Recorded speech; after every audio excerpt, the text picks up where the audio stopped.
President Donald Trump left lawmakers in both parties aghast Tuesday after he blamed two sides for the violence that unfolded in Charlottesville, Virginia, over the weekend, which ended in a deadly attack on counter-protesters rallying against white nationalism.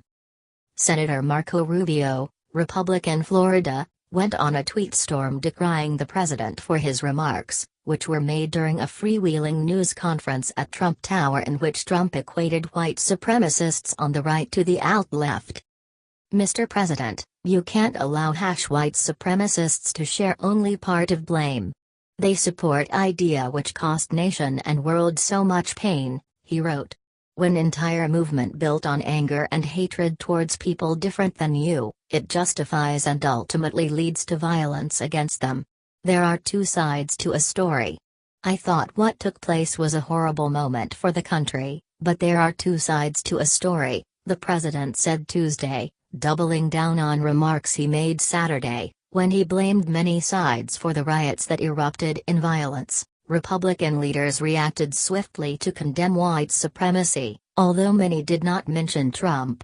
Among them was Mitt Romney, the 2012 Republican presidential nominee, who called the white supremacists racist, bigoted, Nazi on Twitter. Speaker Paul Ryan, Republican Wisconsin, said in a tweet, "We must be clear. White supremacy is repulsive. This bigotry is counter to all this country stands for. There can be no moral ambiguity." House Republican leader Kevin McCarthy of California said in a statement that the violence was a direct consequence of the violent hateful rhetoric and action from white supremacists, while House Republican Whip Steve Scalise of Louisiana wrote on Twitter that we must defeat white supremacy. Senator Jeff Flake of Arizona, one of Trump's most vocal Republican critics, said in a statement, "We cannot accept excuses for white supremacy and acts of domestic terrorism. We must condemn them. Period." Other Republicans, including members of the conservative House Freedom Caucus, were more direct in criticizing the president for his remarks.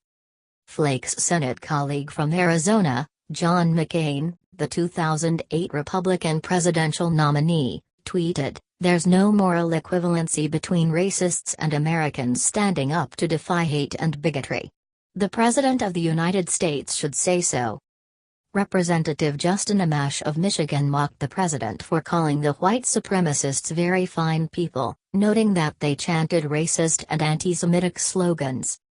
Representative Charlie Dent of Pennsylvania wrote on Twitter that the president must stop the moral equivalency. Again, white supremacists were to blame for the violence. The lawmakers who spoke out immediately after the news conference saw the president's remarks as a shocking about-face from his prepared speech Monday. In those remarks, he called racism evil and named the groups, the Ku Klux Klan, neo-Nazis and white supremacists, calling them repugnant for causing the violent clash that left one person dead and 19 others injured. Blaming both sides for Charlottesville? No. Back to relativism when dealing with KKK, Nazi sympathizers, white supremacists? Just no, tweeted Representative Ileana Ros-Lehtinen, Republican Florida. No words, Senator Mark Warner, Democrat Virginia, tweeted, along with a snippet of a video from Tuesday's news conference. Former Attorney General Eric Holder, a Democrat, blasted the president for equating the white nationalists and the counter-protesters. "This is a time to choose sides, simple as that," he tweeted. "There is a right side and an immoral one." The Virginia college town devolved into chaos last week when counter-protesters clashed with a chorus of white supremacists, who were protesting the proposed removal of a statue of Confederate General Robert E. Lee. Trump defended those protesters, arguing that it was unfair to suggest that all the torch-wielding marchers at the rally were Nazis or white supremacists. He also called the statue of Lee, a slave owner who commanded the Confederate Army, very important. Great and good American presidents seek to unite, not divide. Donald Trump's remarks clearly show he is not one of them, Senate Democratic leader Chuck Schumer of New York said on Twitter. Representative Mark Takano, Democrat California, tweeted, I did not attend the inauguration because I felt President Trump lacked moral legitimacy.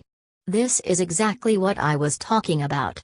Trump dubbed the counter-protesters the alt-left, a spin on white supremacists who sometimes call themselves the alt-right, a wing of the conservative movement that mixes racism with white nationalism and populism.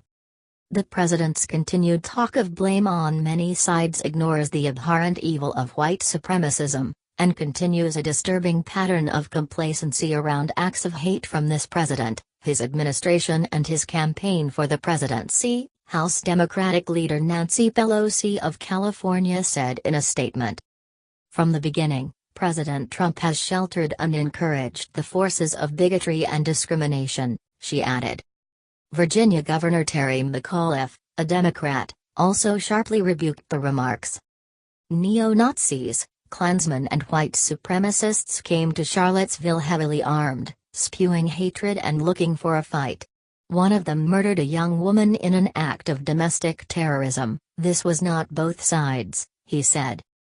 We need real leadership, starting with our president, McAuliffe added.